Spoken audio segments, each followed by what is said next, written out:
Hello everyone, welcome back to my channel. आज के इस वीडियो में हम क्लास 7 के साइंस के अध्याय 2 के क्वेश्चन को सॉल्व करेंगे। तो इसके क्वेश्चन को सॉल्व करने से पहले आप इस अध्याय को जो है जरूर पढ़ लीजिएगा, ताकि आपको इसके क्वेश्चन आंसर समझने में आसानी हो। देखिए यहाँ पे पहले दिया, अभ्यास में उचित शब्द द्वारा रिक्त स्थानों की पूर्ति कीजिए। मतलब रिक्त स्थानों की पूर्ति करना है। को मानव पोषण के मुख्य चरण एवं है, मतलब डैश डैश में आपको भरना है कि मानव पोषण के मुख्य चरण क्या है। तो यहाँ पर आप देख सकते हैं, यहाँ देखिए, मानव पोषण के पोषण एक जटिल प्रक्रम है जिसमें अंतर्ग्रहण, पहले आदमी क्या करता है, मानव पोषण जो करता है मतलब खाता है, फिर अंतर्ग्रहण पहले मुंह में लेता है, फिर पाचन होता है, फिर उसका अवशोषण होता है, फिर स्वांगीकरण होता है, लास्ट में निष्कासन होता है। तो यही जो है आपको ये पांचों उसमें लिख देना है। देखिए यहाँ पे मैं लिख दी हूँ, पहले क्या, अंतर्ग्रहण, फिर पाचन, अवशोषण, स्वांगीकरण एवं निष्कासन। यहीं पे से आप लोगों को अच्छे से लिख लेना है। यहाँ पे देखिए बच्चों दिया हुआ है, यहाँ से आप लोगों को लिख लेना है। नेक्स्ट देखिए, नेक्स्ट क्या है, ख नंबर, मानव शरीर की सबसे बड़ी ग्रंथि का नाम डैश है। तो मानव शरीर की सबसे ग्रंथि जो होती है, बड़ी ग्रंथि, वो होता है यकृत, मतलब कि लीवर। वो मानव शरीर की सबसे बड़ी ग्रंथि होती है। यहाँ पे यकृत लिखना है आप लोगों को। आप लोग जो है इस चैप्टर को अच्छे से पढ़िएगा तो आप लोगों को और भी आसानी से मिल जाएगा इसका क्वेश्चन आंसर। गौ में अमाशय में हाइड्रोक्लोरिक अम्ल एवं डैश का स्त्राव होता है जो भोजन पर क्रिया करते हैं। तो अमाशय में किसका किसका स्त्राव होता है, एक हाइड्रोक्लोरिक अम्ल का होता है, और दूसरा होता है पाचक रस का, जो कि आपको यहाँ पे लिखा हुआ है। देखिए बच्चों, यहाँ पे आप देख सकते हैं, अमाशय का आंतरिक स्तर मतलब कि सतह श्लेष मल हाइड्रोक्लोरिक अम्ल तथा पाचक रस स्रावित करता है। तो हाइड्रोक्लोरिक अम्ल तो दिया हुआ, तो आपको क्या लिखना है, पाचक रस लिखना है। तो यहाँ पे आपको क्या लिखना है, पाचक रस, पाचक रस। देखिए नेक्स्ट है, घ में क्षुद्रांत्र की आंतरिक भित्ति पर अंगुली के समान अनेक प्रवर्ध होते हैं जो डैश कहलाते हैं। तो क्षुद्रांत्र क्या होता है बच्चों, क्षुद्रांत्र जो होता है ना, वो किसको कहते हैं हम लोग, छोटी आंत को हम लोग क्षुद्रांत्र कहते हैं। देखिए क्षुद्रांत्र के बारे में जो यहाँ पे आपको दिया गया है, क्षुद्रांत्र में अवशोषण, पचा हुआ भोजन अवशोषित होकर क्षुद्रांत्र की भित्ति में स्थित रुधिर वाहिकाओं में चला जाता है। इस प्रक्रम को अवशोषण कहते हैं। क्षुद्रांत्र की आंतरिक भित्ति पर उंगली के समान उभरी हुई संरचनाएं होती है जिन्हें दीर्घरोम या रसांकुर कहते हैं। तो क्या कहते हैं, उंगली के समान जो उभरी हुई संरचनाएं हमारे होती है उसको हम लोग क्या कहते हैं, दीर्घरोम या दीर्घरोम अथवा रसांकुर, दोनों में से एक आप लिख सकते हैं। तो देखिए बच्चों, तो यहाँ पे आपका क्या होगा, दीर्घरोम, यहाँ पे आपको दीर्घरोम फील करना है, दीर्घ रोम। देखिए नेक्स्ट, अमीबा अपने भोजन का पाचन डैश में करता है। अमीबा जो है वो अपने भोजन का पाचन कहाँ करता है। तो अमीबा के बारे में आप जब पढ़िएगा तो आपको अच्छे से समझ में आ जाएगा। तो यहाँ देखिए, अमीबा जो है अपने भोजन का पाचन वो करता है खाद्य धानी में। यहाँ देखिए, यहाँ पादप की सहायता से भोजन लेता है, खाद्य कणिका अंतर्ग्रहण कर रहा है, और भोजन का पाचन जो वो कहाँ से करता है, खाद्य धानिया में करता है, जो कि आपको यहाँ पे लिखा हुआ है खाद्य धानी। तो देखिए यहाँ पे मैं लिख दी हूँ खाद्य धानी। तो आप लोग एक बार इसे अच्छे से समझ लीजिए और अच्छे से अपने कॉपी में जो है नोट कर लीजिए। मानव पोषण के मुख्य चरण क्या है, अंतर्ग्रहण, पाचन, अवशोषण, स्वांगीकरण एवं निष्कासन। इसका हो जाएगा यकृत, इसका पाचक रस, दीर्घरोम और खाद्य धानी। तो आप लोग चाहे तो इसका स्क्रीनशॉट भी ले सकते हैं। देखिए अब हम लोग नेक्स्ट देखते हैं क्वेश्चन नंबर 2 में, सत्य एवं असत्य कथनों को चिन्हित कीजिए। जो सत्य और असत्य उसमें आपको बताना है। मंड का पाचन अमाशय से प्रारंभ होता है, ये जो है गलत होगा बच्चों। मंड का पाचन जो है वो मुख से प्रारंभ होता है, ना कि अमाशय से। ख में है, जीव लाला ग्रंथि को भोजन के साथ मिलाने में सहायता करती है। तो ये क्या हो जाएगा, ये सही हो जाएगा। पित्ताशय में पित्त रस अस्थायी रूप से भंडारित होता है, ये भी सही हो जाएगा।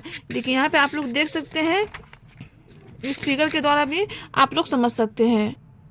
देखिए पित्त जो यहाँ यकृत है, और पित्त जो है वो क्या है, यकृत में बनता है और पित्ताशय में संग्रहित होता है। पित्त का पित्ताशय में क्या होता है, संग्रहित होता है। मानव शरीर की सबसे बड़ी ग्रंथि क्या है, यकृत है, जो कि आप लोग अभी पढ़ चुके हैं।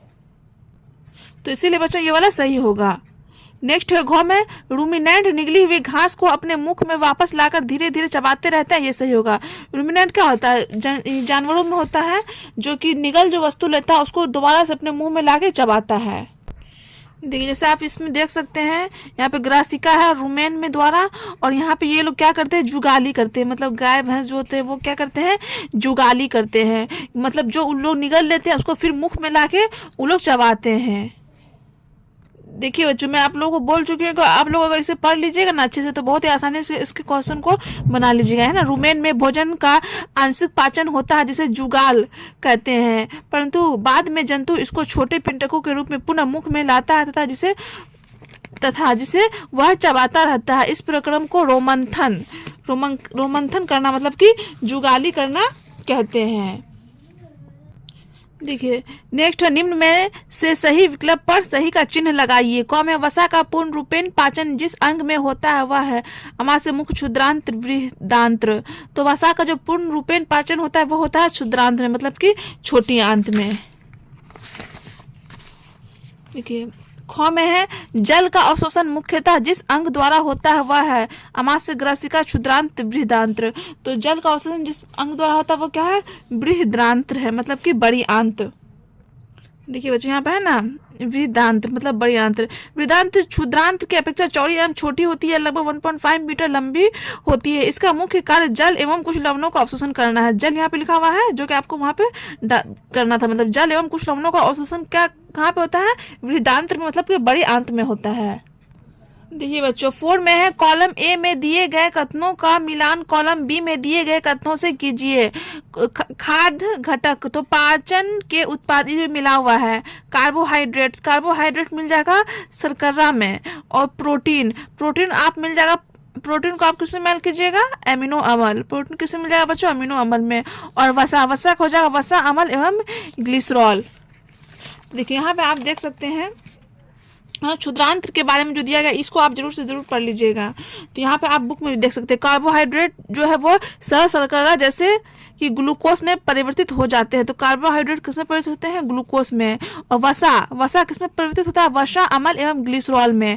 तथा प्रोटीन किसमें परिवर्तित होता है, अमीनो अम्ल में परिवर्तित हो जाते हैं। तो यहीं से आपको वो वाला क्वेश्चन दिया गया है। तो बस आपको इसी में क्या करना था, मेल करना था, मतलब कार्बोहाइड्रेट शर्करा में परिवर्तित हो जाता है, प्रोटीन एमिनो अम्ल में, और वसा अम्ल एवं ग्लिसरॉल में परिवर्तित हो जाता है। क्वेश्चन नंबर 5 है, दीर्घरोम क्या है, वह कहाँ पाए जाते हैं एवं उनके कार्य क्या है। देखिए बच्चों क्वेश्चन नंबर 5 क्या है, दीर्घरोम क्या है, वह कहाँ पाए जाते हैं एवं उनके कार्य क्या है। तो इसका आंसर हो जाएगा, क्षुद्रांत्र की आंतरिक भित्ति पर अंगुली के समान उभरी हुई संरचनाएं होती है जिन्हें दीर्घरोम अथवा रसांकुर कहते हैं। यह संरचनाएं क्षुद्रांत्र की आंतरिक भित्ति पर पाई जाती है। तो देखिए क्षुद्रांत्र मतलब क्या हुआ, छोटी आंत। छोटी आंत को हम लोग क्या कहते हैं, क्षुद्रांत कहते हैं। क्षुद्रांत के बारे में आप लोग पढ़ लीजिएगा तो आप लोगों को समझ में आ जाएगा। दीर्घरोम के कार्य मतलब क्या बोला, इसके कार्य भी आपको बताना है दीर्घरोम के। तो दीर्घरोम की सतह से पचे हुए भोजन का अवशोषण होता है तथा यह रुधिर वाहिकाओं में चला जाता है। क्वेश्चन नंबर 6, पित्त कहाँ निर्मित होता है, यह भोजन के किस घटक के पाचन में सहायता करता है। तो इसका आंसर हो जाएगा, पित्त रस यकृत में निर्मित होता है। पित्त कहाँ निर्मित होता है, यकृत में निर्मित होता है, मतलब लीवर में। यह भोजन के घटक वसा के पाचन में सहायता करता है। ये किसके पाचन में सहायता करता है, भोजन के घटक वसा के पाचन में। पित्त यकृत में जो है क्या होता है, बनता है, और ये पित्ताशय में संग्रहित होता है। और पित्त रस जो है वो वसा के पाचन में क्या करता है, महत्वपूर्ण भूमिका निभाता है। तो देखिए बच्चों आप इस फिगर के द्वारा भी समझ सकते हैं, पित्त किसमें, यकृत में बनता है और पित्ताशय में संग्रहित होता है, और यह जो है वसा के पाचन में महत्वपूर्ण भूमिका निभाता है। क्वेश्चन नंबर 7 है, उस कार्बोहाइड्रेट का नाम लिखिए जिनका पाचन रूमिनेंट द्वारा किया जाता है परंतु मानव द्वारा नहीं, इसका कारण बताइए। तो आंसर हो जाएगा, कार्बोहाइड्रेट जिसका पाचन रूमिनेंट द्वारा किया जाता है वह सेलुलोज, मतलब रूमिनेंट मतलब क्या, गाय बकरी जो होता है शाकाहारी जानवर वो सब द्वारा, घास खाने वाले। देखिए कारण बताना है, तो मानव सेलुलोज का पाचन इसलिए नहीं कर पाता है क्योंकि वह इसे भली भांति चबा नहीं पाते हैं। देखिए क्वेश्चन नंबर 8 है, क्या कारण है कि हमें ग्लूकोज से ऊर्जा तुरंत प्राप्त होती है, मतलब ग्लूकोज से जो हमें तुरंत ऊर्जा कैसे प्राप्त हो जाता है, उसका वजह क्या है, ये आपको बताना है। आंसर हो जाएगा, ग्लूकोज कार्बोहाइड्रेट का सरलतम रूप है। शरीर में ग्लूकोज का पाचन एवं सीधा अवशोषण हो जाता है जिस कारण ग्लूकोज से ऊर्जा तुरंत प्राप्त होती है। मतलब शरीर में जो है ग्लूकोज का पाचन भी तुरंत हो जाता है, उसका तुरंत अवशोषण हो जाता है, तो इसीलिए जो है हमें ग्लूकोज से तुरंत ऊर्जा प्राप्त हो जाती है। देखिए 9 नंबर में आहार नाल के कौन से भाग द्वारा निम्न क्रियाएं संपादित होती है। पचे भोजन का अवशोषण जो होता है वो छोटी आंत में होता है, मतलब क्षुद्रांत में। चाहे तो आप क्षुद्रांत भी लिख सकते हैं या फिर छोटी आंत भी लिख सकते हैं। तो मैं आपको क्षुद्रांत भी लिख के बता देती हूँ। चाहे तो आप ये लिख सकते हैं या फिर ये लिख सकते हैं, दोनों ही क्या है बच्चों, सही है। भोजन का चबाना कहाँ से होता है, दांत से होता है। भोजन आदमी कहाँ से चबाता है, दांत से, या फिर आप मुख गुहा में यहाँ पे लिख सकते हैं जीवाणु नष्ट करना अमाशय में। भोजन का संपूर्ण पाचन छोटी आंत या फिर क्षुद्रांत्र।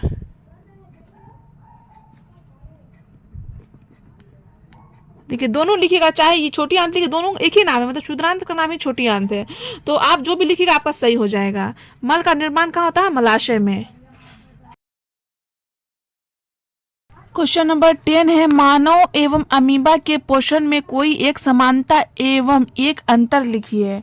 मतलब कि मानव और अमीबा के पोषण में आपको एक समानता बताना है जो कि दोनों में सेम है, और एक एक अंतर बताना है। तो समानता देखिए, समानता में हो जाएगा मानव एवं अमीबा दोनों में भोजन का पाचन रसों द्वारा होता है।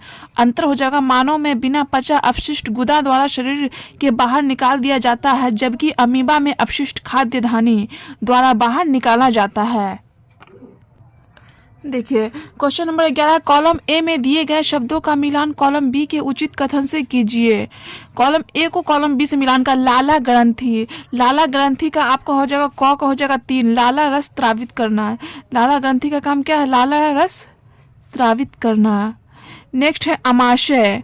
अमाशय, अमाशय का आपको यहाँ पे हो जाएगा फॉर अमल का निर्मोचन। अमाशय में क्या होता है, अमल का निर्मोचन। यकृत, यकृत, यकृत का आपका हो जाएगा पित्तरस का स्त्रवण। यकृत में ही पित्तरस का क्या होता है, स्रवण होता है, जो कि आपको अभी आप पढ़ चुके हैं, आपको ध्यान में होगा। गौ है मलाशय।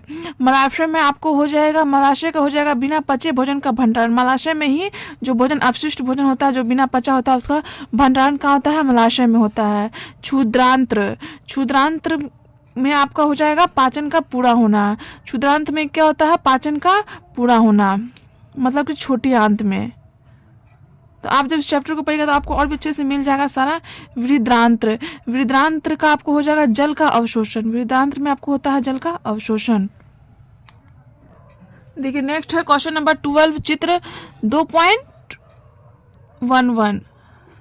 ठीक है, में दिए हुए पाचन तंत्र के आरेख को नामांकित कीजिए। तो इसमें पाचन तंत्र जो है इसका नेम को, मतलब नाम को जो है क्या करना है आपको, आरेखित करना। ये क्या है, ये क्या, इसमें यकृत होगा, कौन अमाशय है, कौन क्या है, उसमें आपको क्या करना है, फिल करना है। देखिए बच्चों, आप जो ये वाले फिगर से भी देख देख के भर सकते हैं। ये वाला भाग यकृत हो गया, ये पित्ताशय, और ये वाला क्या है, अमाशय। ये वाला अमाशय। अग्नाशय कहाँ है, यहाँ पे अग्नाशय है, यहाँ पे क्षुद्रांत्र है, मतलब ये वाला क्या है, छोटी आंत्र है।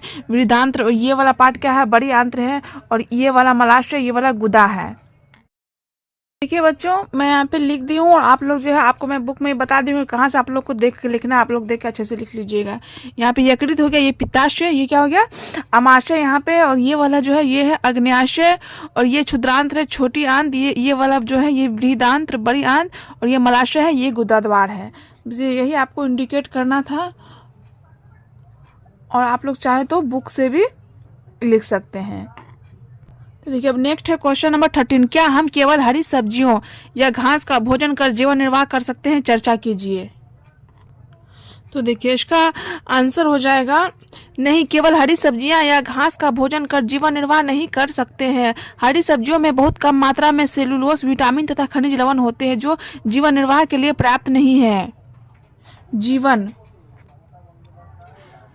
जीवन निर्वाह के लिए हमें दूसरे पोषकों जैसे प्रोटीन, कार्बोहाइड्रेट्स, विटामिन, जल, लवण तथा वसा की भी आवश्यकता होती है।